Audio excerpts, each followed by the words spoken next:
ኢስካንደር ሚሳኤል አሁንም አልተቻለም። የዩክሬን የአየር መከላከያ ስርዓት እንደተለመደው ኢስካንደር ኤም ሩሲያ ሰራሹን ሚሳኤል ማቆም አልቻለም። ከ4000 ካሬ በላይ እሳት ያቀጣጠለው የሩሲያ ጥቃት ኪየቭን ብቻ ሳይሆን ኦዴሳንም ያነደደ ነው። ብዙዎች ይህንን የቅዳሜ ዕለት ጥቃት ከተመለከቱ በኋላ ዩክሬን የፓትሪዮት የአየር መከላከያ ስርዓት ተተኳሽ ሚሳኤሏን ጨርሳለች ማለት ነው ሲሉ ደምድመዋል።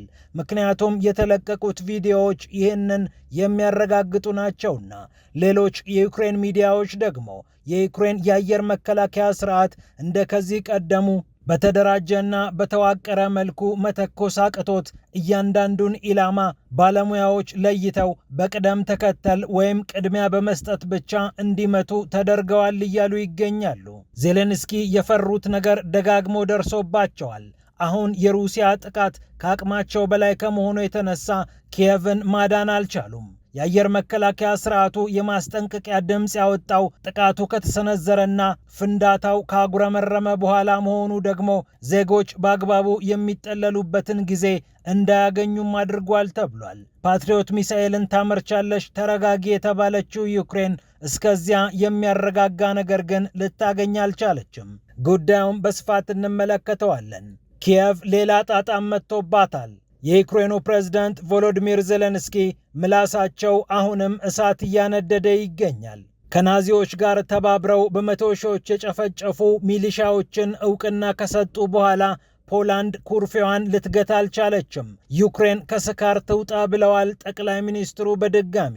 አያቶቻችንን ማን እንደገደለብን እናውቃለን የሚሉት ጠቅላይ ሚኒስትሩ አውሮፓ ህብረት ውስጥ መግባት የሚፈልግ ሰው እውነት ሊኖረው ይገባል፣ ዩክሬኖች ከስካር መንፈስ ወጥተው ይህንን ይመልከቱ ሲሉ ጠንከር ያለ መልእክት አስተላልፈዋል። ሚግ 29 ጀቶችን ለማስተላለፍ እምቢ አለችው። አውሮፓ ህብረት ውስጥ ሞቼ ነው ቆሜ የምትገቢው ብላ ያደመችው ፖላንድ በዩክሬን ላይ ዳግም ተነስታባታለች። ይህንንም ይዘናል።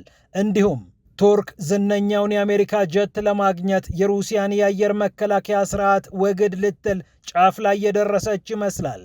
ኤርዶዋን የቱርኩ ፕሬዝዳንት ፑቲንን ከድተዋል የሚል ጥያቄም እየተነሳ ይገኛል። የትራምፕን ጥያቄ እምብኝ ብለው የሩሲያን ዝነኛ መሳሪያ በመግዛታቸው የተቀጡት ኤርዶዋን ቅጣታቸውን ለመከለስ የአየር መከላከያ ስርዓቱን ወደ ሌላ ሀገር ለማሻገር ጥረት እያደረጉ ይገኛሉ።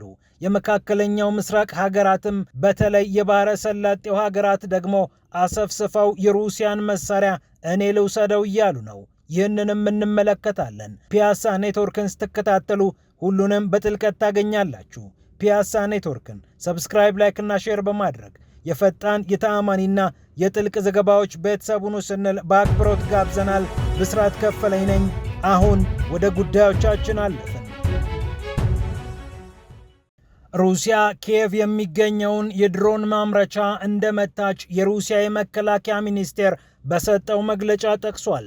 ከኪየቭ እስከ ኦዴሳ ከቼርኖሞርስክ እስከ ኢዝማኤል የደረሰው የሩሲያ ጥቃት ወታደራዊ የሎጂስቲክ ማዕከላትን፣ ወታደራዊ መጋዘኖችንና የነዳጅ ማከማቻ ዴፖዎችን ያጋየ ነው ተብሏል።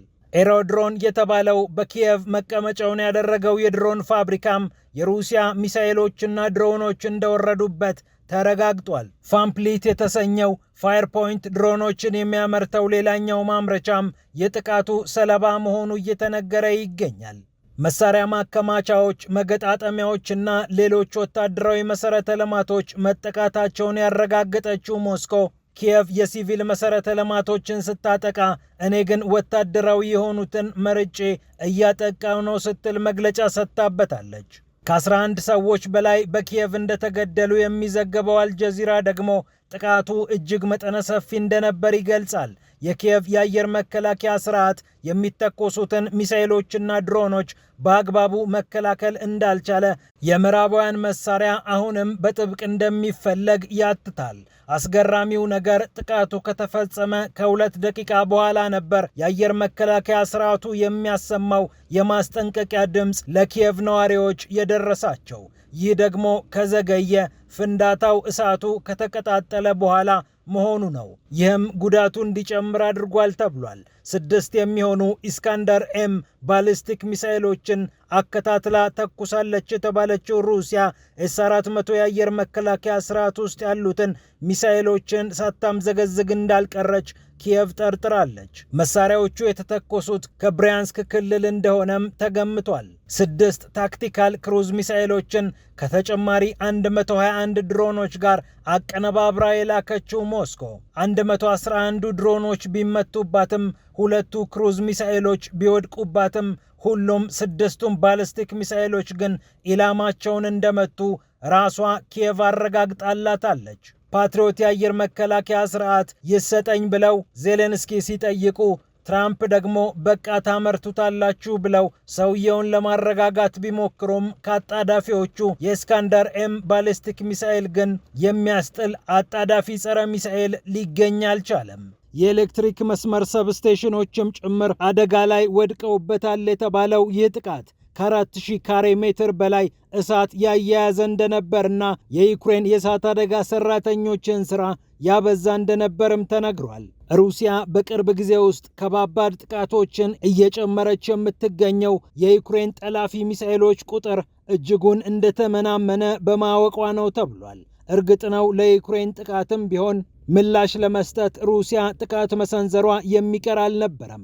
ሆኖም ዩክሬንም ድሮኖቿን አምዘግዝጋ የምትልክበት አንደኛው ምክንያት በፍጥነት ሩሲያ ተደራድራላት የምትፈልገው ጥያቄ እንዲሟላላት ነው ተብሏል። ሩሲያም በነዳጅ መሰረተ ልማቶቿ የሚደርሰውን ውድመት ቻል አድርጋ ረጅም ርቀት ባሊስቲክ ሚሳኤሎቿን በመተኮስ ከጊዜያዊ ታክቲካዊ ድል ይልቅ ዘላቂና ስትራቴጂያዊ ድልን መሰረት አድርጋ እየሰራች ያለ ይመስላል። ይህ እንደተጠበቀ ሆኖ የዜሌንስኪ ምላስ ያስነሳው እሳት አሁንም ሊቆም አልቻለም። የፖላንዱ ጠቅላይ ሚኒስትር ዩክሬኖች ከስካራችሁ ውጡ ሲሉ ተናግረዋል። በሁለተኛው የዓለም ጦርነት ወቅት ከናዚዎች ጋር ተሰልፈው የፖላንድን ሕዝብ የጨፈጨፉትን ሚሊሻዎች ዕውቅና የሰጡትና በጦር ክፍል ደረጃ ያደራጁት ዜሌንስኪ ከሀገሪቱ የነጭ ንስር ብሔራዊ ሜዳል ሽልማታቸውን እንደተነጠቁ የሚታወስ ነው። ሚግ 29 ጀቶቼን በቃ ከእንግዲህ አላስተላለፈም፣ ወደ አውሮፓ ህብረት ዩክሬን የምታደርገውንም ጉዞ እጠራጠረዋለሁ ብላ እያመፀች እያደመች የምትገኘው ፖላንድ አሁንም ዜሌንስኪንና ዩክሬንን አልለቀቀችም። ጠቅላይ ሚኒስትሯ ዶናልድ ታስክ በአንድ የመታሰቢያ ስነ ስርዓት ላይ ሆነው ይህንን ነገር በድጋሚ ተናግረዋል። ዩክሬኖች ከስካራቸው መውጣት አለባቸው። ይህ ካልሆነ በስተቀር ከዋርሳው ጋር ያላቸው ግንኙነት እየሻከረ መምጣቱ የሚቀር አይደለም ብለዋል። እኔ መናገር የምፈልገው ለጨዋዎቹ ለብልሆቹና ኃላፊነት ለሚሰማቸው ዩክሬናውያን ነው ሲሉ ንግግራቸውን የሚቀጥሉት ጠቅላይ ሚኒስትሩ የአውሮፓ ማህበረሰብ የተመሰረተው በእውነት ነው። ይህንን ማህበረሰብ የሚቀላቀል ደግሞ ለእውነት ትልቅ ቦታ መስጠት አለበት። ካላስፈላጊ የተጋነኑ ስሜቶች የዩክሬን ባለስልጣናት መውጣት አለባቸው ሲሉም አክለውበታል። የፖላንድና የዩክሬን ግንኙነት በዚህ ምክንያት እየቆረፈደ እንደሚገኝም ተናግረዋል። እርግጠኛ ነኝ በዚህ ጉዳይ ሩሲያዎች ደስ ብሏቸዋል። የዩክሬንና የፖላንድ ግንኙነት እንዲስተካከል ግን ከዩክሬን የምንጠብቀው ነገር አለን ብለዋል። እንደ አውሮፓውያን አቆጣጠር ከ1943 እስከ 1944 ድረስ 100 ሺና ከዚያ በላይ የፖላንድ ሲቪሎች የተገደሉበትን ጥቃት ካስተባበሩ ቡድኖች መካከል አንደኛው የዩክሬን አክራሪ ብሔርተኞች ቡድን ይገኝበታል። ይሄ ቡድን ዩፒኤ በመባል ይታወቃል። ዜሌንስኪ ደግሞ ዩፒኤ በሚል የሚጠራ አንድ የጦር ክፍል መመስረታቸው ፖላንድን አሳብዷታል። በፖላንድ የተፈጸመው ጭፍጨፋ በይፋ በዩክሬን መታወቅ አለበት ወይም ዕውቅና ሊሰጠው ይገባል ሲሉም ዶናልድ ታስክ አጽንኦት ሰጥተው ተናግረዋል። በመጨረሻም ኤርዶዋን ፑቲንን ከዱ የሚለው ጥያቄ እየተጠየቀ ነው። የሩሲያው ኤስ-400 የአየር መከላከያ ስርዓትን ገዛች ተብላ በትራምፕ ጥርስ የተነከሰባት ቱርክ አሁን ደግሞ መለስ ብላ ከትራምፕ ጋር መለሳለስን የመረጠች ይመስላል። ኤፍ-35 የጦር ጀት ለመግዛት ከአሜሪካ ጋር እየተነጋገረች የነበረችው አንካራ ኤስ-400 የአየር መከላከያ ስርዓትን ከሩሲያ ከ7 ዓመት በፊት ስትገዛ ነበር ዶናልድ ትራምፕ ይሄ የጦር ጀት አይሸጥልሽም ብለው እግድ ያወጡባት። ኮንግረሱም ይህንን አጽድቆ ሕግ አድርጎታል። ዶናልድ ትራምፕ ደግሞ ኤፍ-35 የጦር ጀትን ልስጥሽ እያሏት ነው። ሆኖም ኤስ-400 ከቱርክ ምድር እንዲነቀል ይፈልጋሉ።